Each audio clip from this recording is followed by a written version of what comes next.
El 7 de agosto de 2018, durante la posesión del presidente Iván Duque, fueron invitados distintos narcotraficantes a la posesión. Por ejemplo, aquí vemos a Samuel David Niño Cataño, el piloto de la mafia que se mató en Guatemala llevando cocaína. Veíamos primero al Ñeñe Hernández, ahí vemos al piloto de la mafia con Andrés Guerra del Centro Democrático. Los vemos con Luis Alfredo Ramos, también aparece ahí, con algunas personas que han aspirado a cargos importantes en el Meta. Ahí está el piloto del cartel de Sinaloa muerto, Samuel David Niño Cataño, que se descubrió en una investigación de Gonzalo Guillén. Vemos uno de los pilotos de la mafia del narcotráfico transportando distintivos a personal de la campaña de Iván Duque.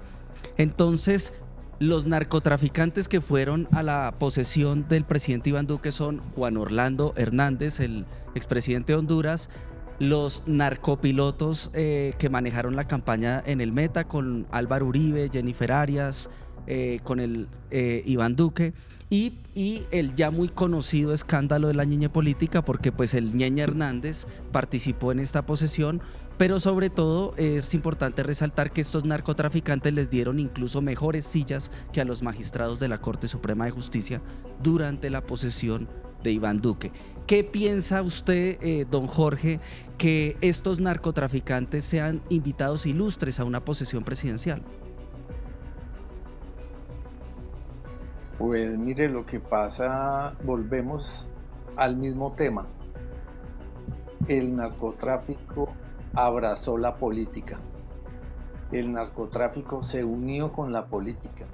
¿Quién fue uno de los grandes precursores de esta unión de la política y el narcotráfico? Es lamentable, pero es el señor Álvaro Uribe Vélez.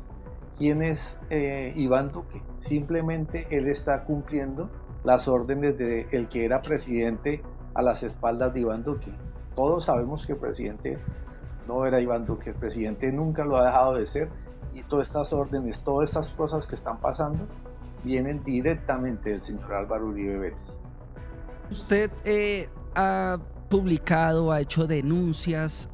Yo quería preguntarle, inicialmente yo estoy hablando del clan de los Cifuentes Villa. ¿Quién es el clan de los Cifuentes Villa, para recordarle a los cerca de 850 personas que en este momento nos están acompañando en la emisión del Tercer Canal y que están muy entusiasmadas con estas revelaciones, que entre otras cosas también preguntan que si a usted no le da miedo decir estas cosas, señor Jorge? Mire, voy a responder con la última pregunta primero, y cuál es, que si me da miedo. No, ya no manejo el miedo, no manejo, sino esta es la única alternativa que me queda: contar la verdad y que quede evidencia y pruebas por toda la red de que yo denuncié todo lo que está saliendo. Entonces, claro que puedo llegar a sentir miedo de salir a la calle, puedo llegar a miedo de ir a un cine simplemente, porque pues, mi vida corre peligro y el gobierno no ha hecho absolutamente nada, y nadie ha hecho absolutamente nada. ¿Por qué? Porque hay una corrupción total, hay una corrupción de narcopolítica, de la policía, del ejército, del gobierno, de la fiscalía. Entonces, verdaderamente no veo opción más que hablar y que alguien algún día me escuche, o otro país, no sé, dependiendo hasta dónde pueda llegar esta noticia. Bueno, pero si usted ha puesto las denuncias ante las autoridades judiciales y además gubernamentales, es un deber del Estado, del gobierno, ponerle atención a estas denuncias, y yo desde el Tercer Canal se invito y exhorto a las autoridades a ponerle más atención a estas denuncias de Jorge Bernal, en el sentido en que contrastan perfectamente con algunas de las investigaciones que yo he hecho de narcotráfico, así que yo le doy plena credibilidad a lo que está hablando. ¿Quién es el clan de los Cifuentes Villa y qué tiene que ver con el Chapo Guzmán y qué tiene que ver con los envíos de estos cargamentos de cocaína que pasan por Guatemala y Honduras? Mire, me gusta mucho que toquemos ese tema porque he visto sus investigaciones, y hace poco vi que hicieron una investigación de vuelos humanitarios. ¿Quién es Francisco Cifuentes Villa? Era del clan de Pablo Escobar, es una descendencia de Pablo Escobar. ¿Cómo lo conocí yo? Yo tengo una licencia para volar un avión que se llama Antonov 32. Soy instructor de ese avión. El señor Cifuentes Villa compró una compañía que se llama Selva Limitada. Soy testigo de esa compra de esa empresa, conocí esa compañía, conozco los pilotos de esa empresa, conozco las funciones, conozco absolutamente todo sobre esa compañía. Estuve reunido varias veces con Francisco Cifuentes Villa, donde en la ciudad de Medellín él tenía un hangar en el aeropuerto Olaya Herrera y tenía una bodega donde él era aficionado a las tractomulas, pero su afición era a arreglarlas, como a engallarlas, a ponerlas bonitas. Entonces iba mucho a este taller a acompañar. El señor Cifuentes Villa, ¿quién era? En la época de que comenzó el presidente Uribe en el 2002, era una persona intocable, nadie lo podía tocar en Medellín. ¿Por qué? Les voy a dar mi conocimiento, ya lo he dado en otros noticieros. Porque era socio del señor Álvaro Uribe Vélez, porque su hermano Alex Villa era socio del Chapo Guzmán. Ellos estaban muy bien repartidos. La parte operativa de sacar los aviones, alistar los aviones, era hecha por el señor Francisco Cifuentes Villa.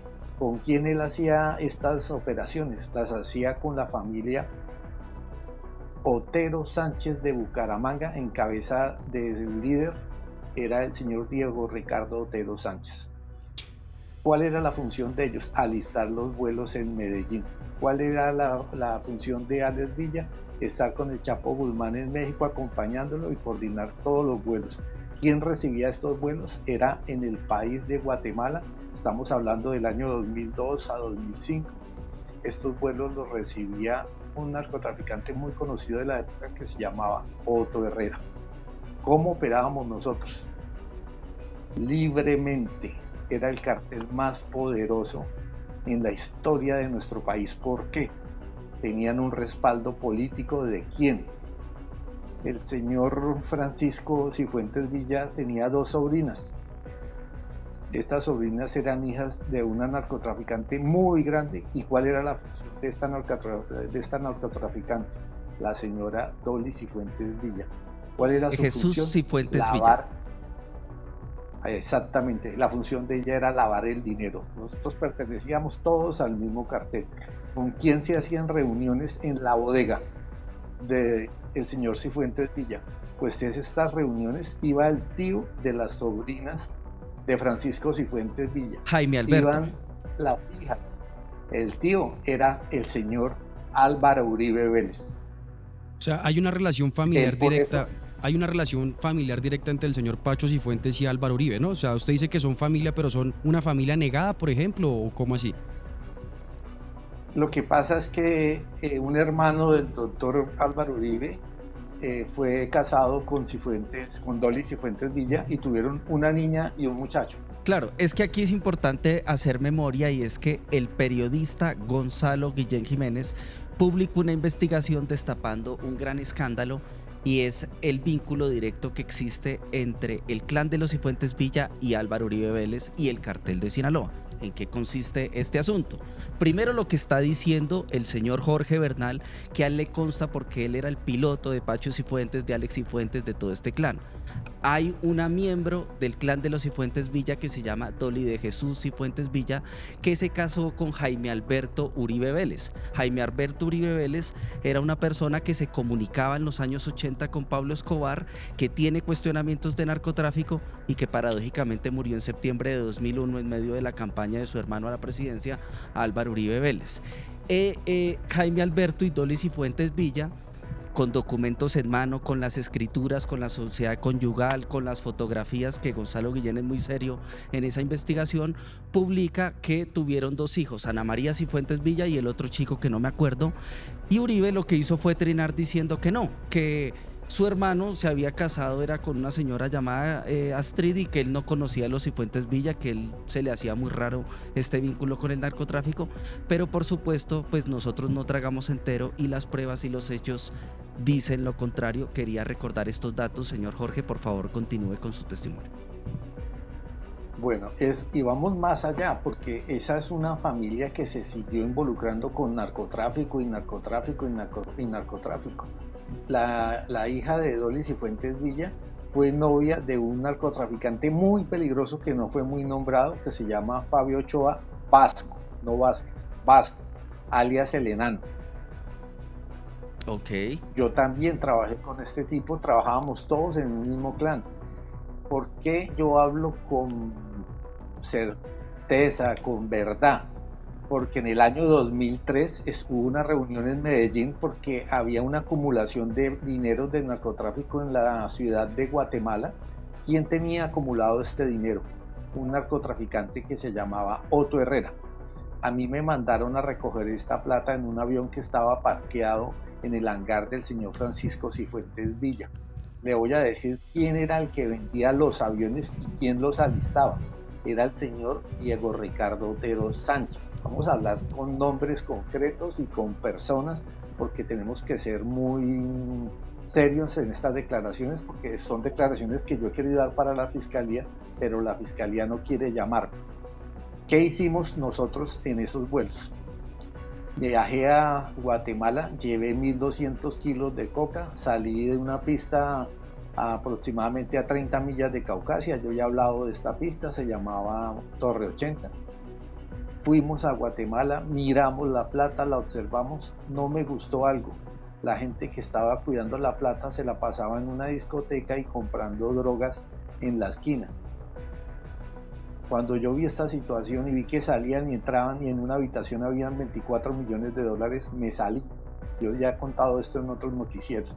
Esta plata, ¿con quién hizo Pacho Cifuentes Villa reuniones en Medellín para llevar la plata para Colombia? Lo hizo con el doctor Álvaro Uribe en la presidencia de Álvaro Uribe y lo hizo en el año 2003, en marzo fueron estas reuniones. Ya lo he dicho también. Fui por el dinero. Al pasar estos problemas me salí del apartamento, me salí de la casa donde estábamos y dije, yo no voy a estar más cerca de la plata porque hay un enemigo más grande que la cocaína. Todo el mundo quiere robarse la cocaína, pero hay algo peor. La plata en efectivo tiene mucho enemigo, todo el mundo está detrás de eso, era mucha plata. Me salgo del apartamento y el apartamento es allanado por la policía y por la DEA. Encontraron 14 millones de dólares y eso ustedes los pueden buscar en las noticias. Yo estaba con esa plata en Guatemala. ¿A quién le consta? Hoy en día le consta al gobierno americano porque gracias a esta información que yo estoy dando más otras informaciones, yo jamás fui a la cárcel por narcotráfico. Nunca fui. Yo tengo el mismo caso que el doctor Uribe, tengo el mismo caso que la familia Otero Sánchez, que ustedes la pueden buscar, es una familia de narcotraficantes que nunca fue a la cárcel. ¿Por qué no fue a la cárcel? Por nuestras declaraciones. ¿Quién me entregó a mí?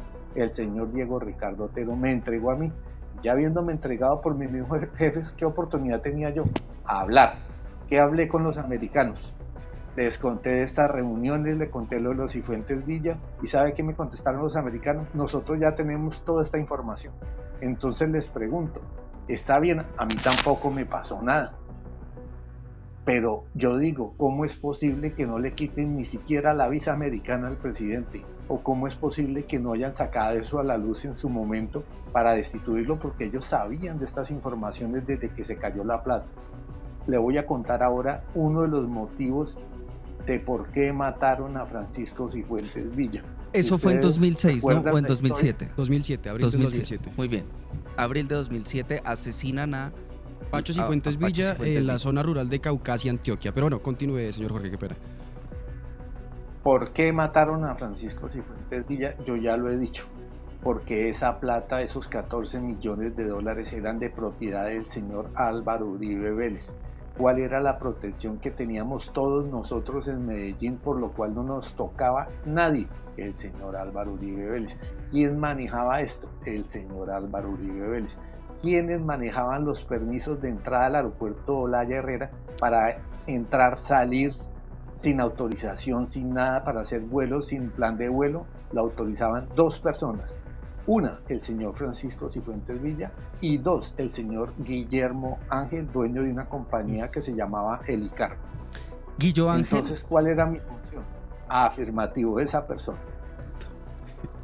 Quería decir que Guillo Ángel, la primera semana de julio, fue citado por la JEP en el marco de todos estos hechos y de pronto se empieza a explicar un poco esa incomodidad que genera la Jurisdicción Especial para la Paz. Julián, ¿qué ibas a preguntar? Sí, yo quería que profundizáramos en un tema que usted acaba de nombrar y es esa relación con la justicia estadounidense. Uno ve lo que acaba de pasar con el señor Juan Orlando Hernández, expresidente de Honduras, y uno pues dice como...